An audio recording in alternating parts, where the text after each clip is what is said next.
ResDiary wanted events before ResDiary knew that they needed events.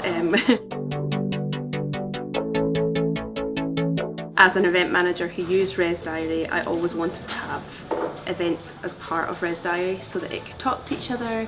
We could get restaurant bookings and events in the same diary. Having a booking in a diary is something that's very definite, whereas you're starting with an event inquiry, you know, there's a lot of sort of questions around that. You know, the event that might not necessarily happen, and there's a lot of conversation that happen before it's like eventually confirmed.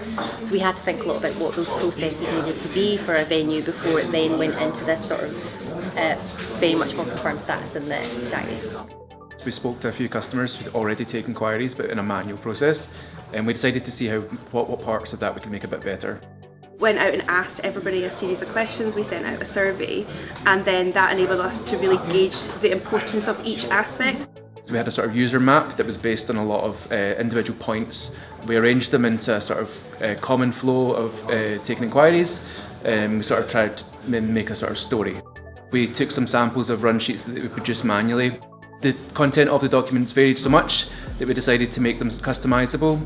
So every section that you add is unique to your venue and unique to the event itself. Planning like an event, there's like a lot more information a venue needs to know. They need to know much more like detailed requirements. From that initial inquiry to sending out the quote, to then chasing the customer, to then getting the contract. So taking payments, securing inquiries with deposits was quite an important one for most customers.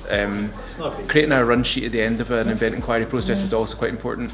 A way to create sort of itemised lists that would allow you to create like really detailed schedules, PDF generation, so you could print off all the important information from your event, hand it to somebody who's running the event during the day so they don't have access to their PC. These were sort of common themes which everyone spoke to. And one of the things we really had to try and make sure we didn't do was have a very prescriptive process. Keeping the system flexible is because we have so many different types of venues. So we didn't want to build a system that was really structured and that had all the different aspects of all the different fields that you definitely have to put in a menu, you definitely have to put in pricing, you definitely have to put in timings, because not everybody runs their events the same way. So that's why we've made it so customizable. Something we do at ResDiary is like to try and get a sort of working version of the basic product as fast as possible. We can get people like design, product managers or testers, they can be in looking at the early sort of website and checking that it works as they're expecting, as slowly as we're developing it through. And that was something that the beta was really about. We knew there was things that customers want to do and how they want to interact with the diary. The main thing most event managers told us that there's very defined processes for setting the inquiry statuses. The main one would be the confirmed status at the end, but prior to that you'll have a tentative stage.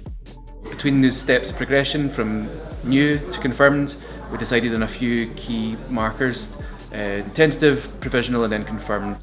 And then once we started getting customers to use it, like particularly in the beta, then we that gives a better understanding about what they wanted to do and how they wanted the diary to behave, and that sort of then fed into like us building like much more automations on.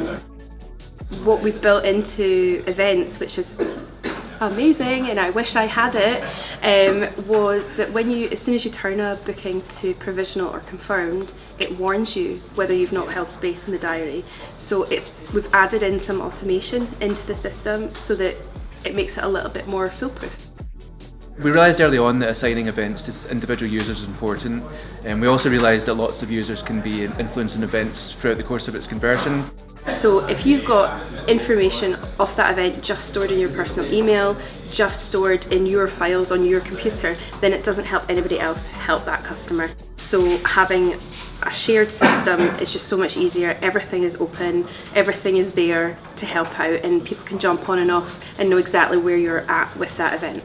So one key step of the event management process is to produce a run sheet at the end of having converted an inquiry. So you can create a menu field, you can create a payment field, you can add all your information as you're going through, you can change that every single time you speak to the customer, so you don't have to write a note about what you're speaking about, you can just automatically change it in that event.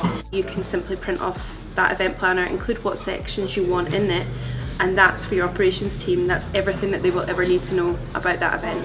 It just makes life so much easier and a lot less admin time. And over time, our beta trialist helped us add more into the function. So the result feature was something that our beta customers had helped us build, hopefully that everyone can use. It's in a really good, workable, usable state, but what we want is people to constantly feedback to us. Like, software is never finished. You're always going to develop it, you're always going to add more bits, and I want more bits for events. Hopefully you can see all the sort of love and care that's went into developing it to hopefully make everyone getting events into their diary very happy. I'm excited that it's finally here, because it's something that I always wanted, always needed. I'm glad that we can make people's lives better.